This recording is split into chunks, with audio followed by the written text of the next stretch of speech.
Everybody, I hope that this is hopefully your favorite topic out of this semester as I talk about brain-computer interfaces and work that's going on here at Kennesaw State University at the BrainLab. And what we've learned about thus far is that information systems has 5 major components: people, procedures, data, hardware, and software. Now the most important being what? The people. And so hopefully you'll see how with brain-computer interfaces people really are the most important component. But now we're looking at a different way of how we interact with computers and systems. With brain-computer interfaces, you are literally hands-free controlling a computer or a device, just with your thoughts. So today I'll give you a little bit more about what are brain-computer interfaces, or BCIs, some considerations, how we record those signals from your brains, feed them into a computer to control a device, and make it useful. And then ultimately talk about what's going on here at Kennesaw State University. Maybe many of you didn't realize that on the second floor we had this whole lab in-house. We don't have to contract out to the medical school or to Wellstar. We're able to do it all here. So as I mentioned, hands-free control. What does that allow you to do? Well, we can control a computer, control a device. So if you have a wheelchair, we can send neural input to that to navigate around the room. Or if you're just sitting at your computer and want to navigate that cursor on the screen, it can all be through just your thoughts. No longer do you have to physically control the mouse. In addition to that, maybe you have a situation where you can't move. So such as a pilot who is pinned by these forces as they're flying. Their mind still works, but they can't physically move. They still have to attend to all of the various controls on their panel. So as a warning flashes, did they see it? This is a key component, and we'd be able to pick that up through their thoughts. In addition to that, we have prosthetics. So maybe you've seen on CNN, perhaps, being able to restore control to someone through this connection to a prosthetic limb. We're rerouting your thoughts to be able to control that device. Now the last bit I put on there is not about control, but it's about assessment and understanding what you're thinking. So instead of controlling a device, instead, how are you responding when I present certain stimulus to you?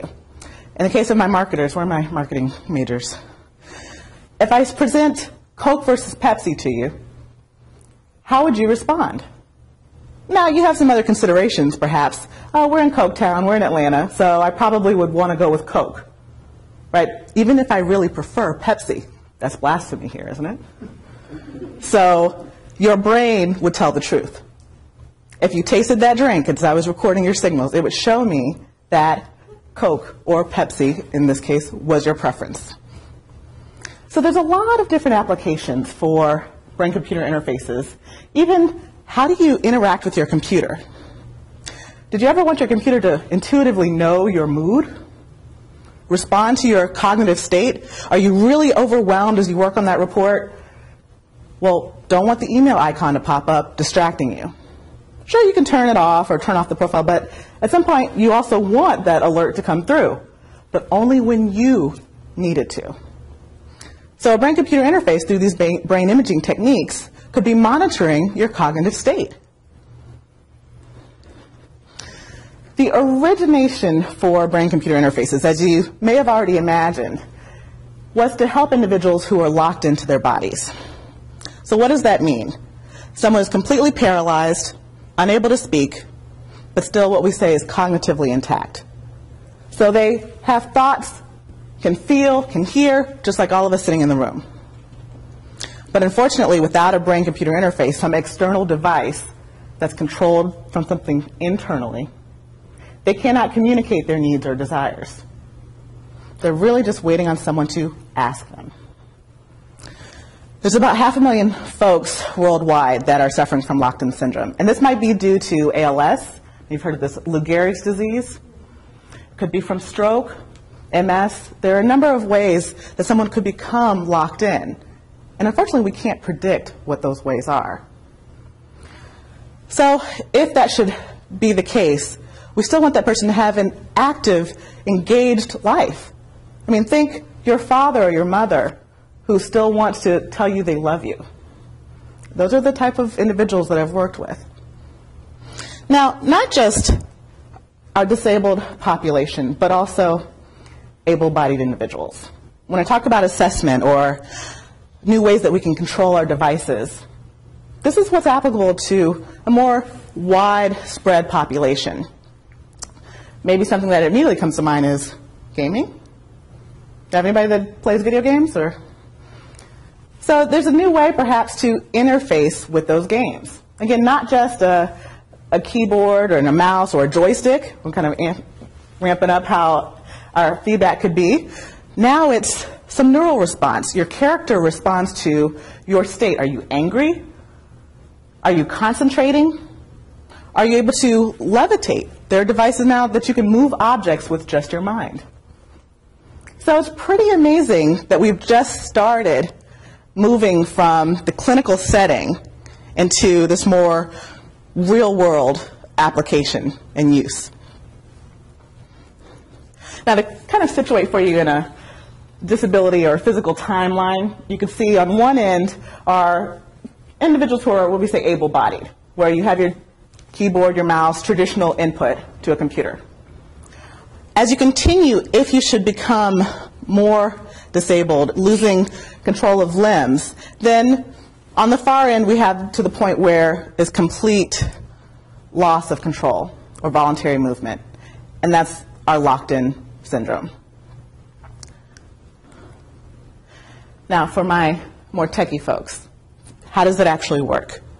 Well, we sit you on one end with a lovely cap as such, which we call an electrode cap.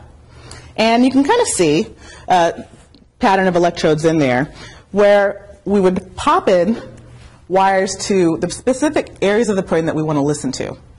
Now, our brains are amazing things, and we're still just learning about what all they can do. But there's certain areas that are allotted to certain functions. So if we read those signals in, then we're going to translate them into a form that the computer can understand. Once we have that translation, now we can control a device. As you can imagine, this is very interdisciplinary. Right? So we have our electrical engineering, we have our computer science, we have our psychology, our medicine, neuroscience, and information systems, all giving different perspective and input into brain interfaces and how they become useful. Now you can pick your adventure about what way do you want to interface with the brain interface. Invasive means surgery is involved. And we're literally talking about drilling through your skull, opening it up, and implanting electrodes onto your brain. Who wants to volunteer for that one? Yeah. Unfortunately, I'm not doing that upstairs. And I say unfortunately because I think in my other life I would like to be a surgeon or a neurosurgeon. So maybe this is how I'm tapping into that. We're doing non-invasive techniques where you get to wear a cap like this. And probably the most uncomfortable part is getting a little bit of gel in your hair, completely water soluble. And we've got some volunteers in the audience that can attest to that. You just wipe it right out. So it's amazing what we can do, making this connection, kind of like we're drawing an electrical path from your scalp into each of those electrodes, and then we feed the wires to a device and into the computer. Now, what are we looking at? I describe it as direct and indirect methods. So direct brain waves are, you may have heard this term, EEG, electroencephalograms. And so those are those squiggly lines that you might have seen running across the screen. Well, the major signals that I've been looking at are mu, P300, and this SSVEP. So these are the most popular for controlling a brain-computer interface, mainly because we know the most about these. With mu, this is related to motion or motor control, kind of right here in the center of your head. And so if you think about moving, see somebody moving, or actually move, you have fluctuations in this signal. So you can start to think about this. With just your thoughts, you can decrease and increase the amplitude of that signal. All right, P300. Call this kind of an aha response. So if you recognize something or you get something odd that pops up, you have this flash that happens about 300 milliseconds after that thing was presented to you. SSVP, I'll show you an example in a moment, stands for steady state visually evoked potential. Say that fast. Right? Basically, you see something flashing, we can see it flashing at that rate in your head. Now, the indirect methods, now we're talking about looking at blood flow in your brain. So there's different ways that we can measure that, infrared light or stick a big magnet over you. With that blood flow, you need oxygenated blood to certain areas of your brain to fuel your thought processes. If you're counting, you're going to have blood flow to that center. If you're thinking about lying, we're going to have blood flow to the front of your head. So we can see all that with a brain imaging technique here. Now this last bit, this galvanic skin response, this is basically how much you're sweating. And I would be off the charts right now. So let me show you a couple of different uses for these things. With mu, here's an interesting phenomenon. You might have heard about this opposite mapping that happens. Well, what you're seeing a picture of here is probably somebody thinking about moving their right hand. And it's lighting up over their left hemisphere. So in this case, the nose would be up here. And if I say, think about moving your hands to hit the target at the top with this cursor, or if the target were to appear at the bottom, think about just being at rest. So no movement, just a blank screen or a sky.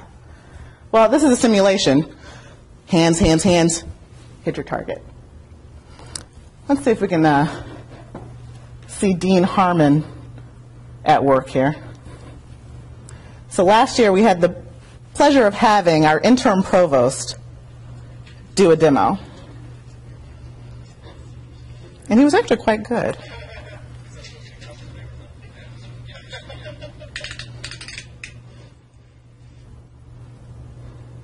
So I'm going to skip ahead.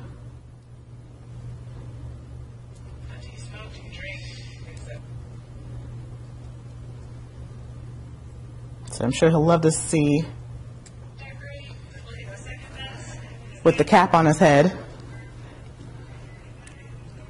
So right now my student assistant Ashley is explaining the ins and outs.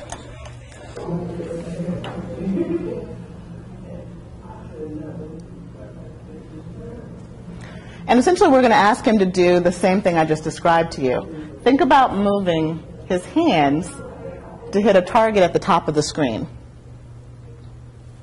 Or think about becoming relaxed to hit it at the bottom. All right. He's going to be concentrating on the screen on the right. We'll see how well he did.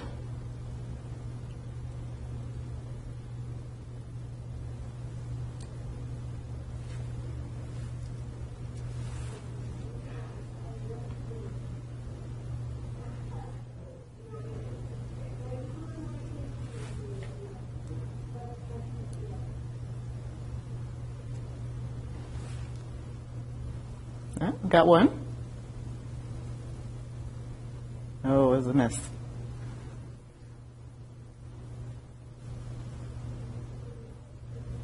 All right. He was actually pretty good. And this brings up an interesting part about brain interfaces in that it's pretty high error rate still. So if you say it's about 70% is our, hey, that's a pretty good system. If I gave you something that was 70%, that's not so interesting. But if we're then shifting to talk about someone who doesn't have an outlet otherwise, this becomes pretty good odds.